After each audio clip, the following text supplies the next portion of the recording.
नमस्ते, वेलकम और welcome back to my दृष्टि योग। आज के सेशन में हम बात करने वाले हैं बालों के बारे में, हेयर्स के बारे में, कैसे हम अपने हेयर्स की हेल्थ को इम्प्रूव कर सकते हैं।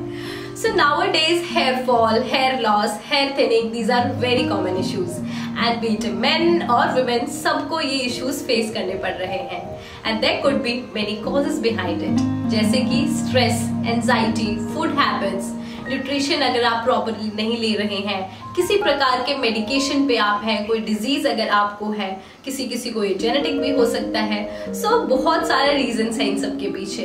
यू हैव टू आइडेंटिफाई कि आपके हेयर फॉल और हेयर लॉस के पीछे क्या रीजन है और उसके अकॉर्डिंग आपको प्रिकॉशंस लेने हैं। Yoga asanas are excellent technique to promote hair growth और साथ ही साथ ये आपकी हेयर्स की क्वालिटी और क्वांटिटी को भी बढ़ाता है। आज की सीरीज में हम ऐसे योगा आसन्स की प्रैक्टिस करने वाले हैं जो कि फॉरवर्ड फोल्ड्स है एंड इनवर्स आसन्स है एंड ये आपके स्कैल्प की तरफ, आपके हेड रीजन की तरफ ब्लड सर्कुलेशन को बढ़ाएंगे जिसकी वजह से आपकी स्कैल्प की हेल्थ इंप्रूव होगी और वो आपके हेयर्स की रूट्स को अच्छे से न्यूट्रिशन प्रोवाइड कर पाएगा और आपके हेयर्स की ओवरऑल हेल्थ इंप्रूव होगी। योगा के साथ साथ आपको अपनी डाइट पे भी फोकस करना है। अच्छा खाना आपको खाना है। Your diet should be rich in protein, iron, vitamin C, omega 3। ये सभी चीजें आपके हेयर ग्रोथ के लिए बहुत ही ज्यादा इंपॉर्टेंट है और साथ ही साथ जो आप प्रोडक्ट अपने हेयर्स पे अप्लाई कर रहे हैं उसमें भी आपको अच्छे से ध्यान देना है, बार बार उसे चेंज नहीं करना है और बहुत मेच्योरली आपको डिसीजन लेना है कि कौन से प्रोडक्ट्स हैं आपके हेयर्स के लिए अच्छे हैं। जितना ज्यादा आप नेचुरल प्रोडक्ट यूज करेंगे उतना ज्यादा आपके हेयर्स के लिए अच्छा है। Now without wasting a minute let's start with the yoga series.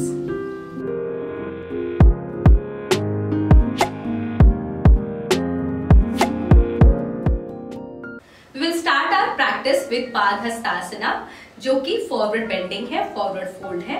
किस प्रकार करेंगे एक बार देख लें। दोनों पैरों के बीच में थोड़ा सा आपको पहले गैप रखना है, ज्यादा नहीं, एकदम स्लाइट गैप रखना है और बेंड हमेशा हमारे पेल्विक रीजन से आपको होना है। इस प्रकार पेल्विक जहां से है आपका उधर से आपको बेंड करना है और जब आप फॉरवर्ड बेंड कर रहे हैं उस समय आपका हिप जो है वो स्लाइटली पीछे जाएगा और ब्रीथ आपको एक्सेल करते हुए बेंड करना है। ठीक है, तो शुरुआत करते हैं। अपने दोनों हाथों को पहले ऊपर की ओर लेकर आए आप, इनहेल, लंबी सांस लें और छोड़ते हुए दोनों हाथों को आपको आगे की ओर लेके जाना है, हिप को पीछे की ओर, जैसे आप किसी चीज को धक्का दे रहे हैं। इस प्रकार आपको बेंड करते हुए आगे की ओर जाना है। धीरे धीरे हाथ सीधे और डाउन। जितना हो सकता है आप अपने मैट पे हाथ रखें, कोशिश करें कि आप अपने टो को टच कर पाए और जैसे ही आपका टो टच हो जाए उसके बाद में आपको अपने हेड को डाउन कर लेना है और कोशिश करना है अपने फोरहेड को अपने नी तक ले जाने की। इस पर जितना आप कंफर्टेबल है। अगर आपसे इतना नहीं हो पा रहा है आप अपने हाथों को इस प्रकार ग्रैब करें और ये मूवमेंट कराएं, नीचे की ओर लेकर इस प्रकार ये मूवमेंट कराएं और उसके बाद में अपने हाथों को पीछे लेके जाएं और ये एक्सेल। एंड कुछ ही दिनों में आप इस आसन को बहुत परफेक्टली कर पाएंगे। धीरे धीरे इनहेल, सांस लेते हुए आपको forward and come up slowly, relax. Next आसन हम करने वाले हैं पश्चिमोत्तानासन। पश्चिमोत्तानासन आपने जो स्टैंडिंग में किया पादहस्तासन उसी प्रकार है, सेम फॉरवर्ड बेंड है बट इसमें आपको बैठ कर करना है। पैरों को इस तरीके से सामने की ओर पहले ले लेंगे, बैक स्ट्रेट रखना है। Inhale, raise your arm up और सांस छोड़ते हुए आपको फॉरवर्ड आना है धीरे धीरे। अगेन सेम अपने हाथों को सामने की ओर खींचते हुए और अपने थंब को, अंगूठों को इस प्रकार पकड़ना है एंड देन धीरे से हाथों को ओपन करेंगे, अपने कोनिया जो है नीचे मैट पे लगाएंगे and then hold it down. अगर आपसे इतना नहीं हो पा रहा है तो कोई बात नहीं, आप सामने की ओर देखें। जब तक आपकी कोनिया मैट पे टच नहीं हो जाती तब तक आपको सामने ही देखना है। आप इस प्रकार इस आसन को होल्ड करें और धीरे धीरे फिर क्या करना है आपको, इनहेल एक्सेल। इस तरीके से इसका प्रैक्टिस करना है और आप इजीली इस आसन को कर पाएंगे। एवरी टाइम 10-10 का आप राउंड में इस चीज का प्रैक्टिस करें तो आप इजीली इस आसन को एंड तक इस पोजीशन को आप अचीव कर पाएंगे। नेक्स्ट जो आसन हम करने वाले हैं वो है rabbit posture. Rabbit posture Shashank आसन का ही वेरिएशन है, जिसके लिए आपको पहले वज्रासन में बैठना है। अपने दोनों नी को बेंड करें और आराम से इस तरीके से बैठ जाए और थोड़ा सा गैप आप रखें इधर और साथ में अपने हाथों से अपनी एड़ियों को पकड़ेंगे। आप ग्रैब करके रखना है, अच्छे से आपको पकड़ के रखना है और फिर फॉरवर्ड बेंड होना है। जब आप फॉरवर्ड बेंड होंगे तब आपका जो हेड का सबसे ऊपर वाला हिस्सा है, आपका जो क्राउन चक्र है, वो आपको मैट पे प्लेस करना है और उसके बाद हाथ जो है आपके जो यहाँ एड़ी पे है उनको अच्छे से खिंचाव के साथ आपको रखना है। स्ट्रेच आपके यहाँ पर आना चाहिए और हेड कहाँ रखेंगे, दोनों नी से जितना हो सकता है अंदर की तरफ नजदीक आपको रखना है। ठीक है, तो सबसे पहले एक लंबी सांस लेंगे और छोड़ते हुए आपको क्या करना है, फॉरवर्ड बेंड होना है। धीरे धीरे क्राउन चक्र नीचे जाएगा और आपका हिप अप आएगा इस तरीके से। जैसे आपका क्राउन चक्र प्लेस हो गया नीचे, आपको अपने हिप को अप कर लेना है जितना मैक्सिमम आप कर सकते हैं, हाथ आपके खिंचाव के साथ। Close your eyes and hold. Minimum आपको यहाँ पे 20 सेकेंड होल्ड करना है।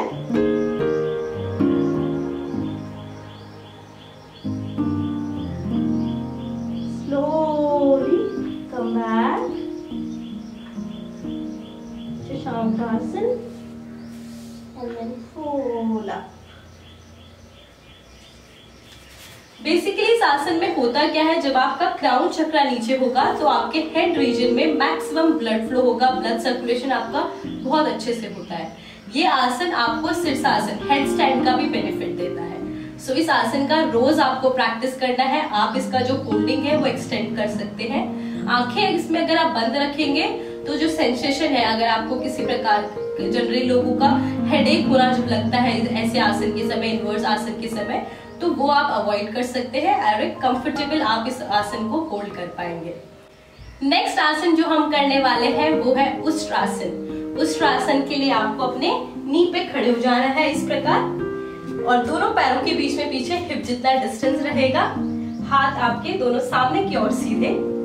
Inhale, right hand back, ankle hold करेंगे। एक्सेल, लेफ्ट हैंड बैक और अपने लेफ्ट एंकल को पकड़िए। नेक को एकदम लूज छोड़ देंगे, एकदम ड्रॉप कर देंगे नीचे की ओर। अगेन आपका जो क्राउन चक्र है वो नीचे की ओर होगा। हिप को धीरे धीरे फॉरवर्ड एंड होल्ड। इस आसन को मिनिमम आप 30 सेकेंड्स होल्ड करेंगे और फिर जैसे गए थे उसी प्रकार आपको वापस आ जाना है। अगर आपसे ये वाला वेरिएशन अच्छे से नहीं हो पा रहा, कंफर्टेबल अगर आप नहीं है, तो एक इजी वेरिएशन है इसका, जिसके लिए आपको अपने हाथों को धीरे से पीछे की ओर रखना है इस प्रकार अपनी कमर पे और धीरे धीरे आपको बैक बेंडिंग करना है। हिप को फॉरवर्ड लेना है, नेक को ड्रॉप डाउन एंड इजीली यहाँ पे इस तरीके से आप होल्ड कर सकते हैं और धीरे धीरे फिर वापस आ जाना है। रिलैक्स। नेक्स्ट आसन जो हम करने वाले हैं वो है सुप्त वज्रासन। सुप्त वज्रासन के लिए आपको पहले वज्रासन में बैठना है इस तरीके से। थोड़ा सा गैप आपको पीछे रखना है और धीरे धीरे इस आसन में आपको लेटना है। लेटने के लिए आपको पहले अपनी राइट कोहनी को नीचे रखना है, फिर अपनी लेफ्ट कोहनी को और धीरे से नेक को ड्रॉप डाउन कर देना है। आप धीरे धीरे नेक को और नीचे ला सकते हैं इस प्रकार और होल्ड करना है। इस तरीके से इसमें आपको होल्ड करना है। मिनिमम आप 15 to 20 सेकेंड यहाँ पे होल्ड रख सकते हैं और फिर धीरे से roll up and relax. Vajrasana में बैठे बैठे आप एक क्रिया भी कर सकते हैं, बालायाम, जो आपके दोनों हाथों के नाखून हैं उनको आपस में आपको रब करना है।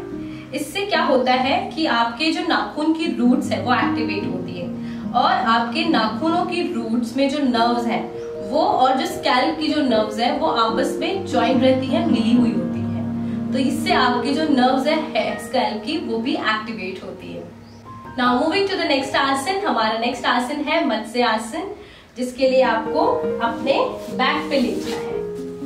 बैक पे लेटते हुए आप इस आसन को 2 वेरिएशन में कर सकते हैं। पैर आपके खुले हुए इस तरीके से आपको डाउन आना है, कोहनियों को आपको नीचे रखने से हमने सुप्त वज्रासन में किया उसी प्रकार, और धीरे से अपने नेक को ड्रॉप करना है।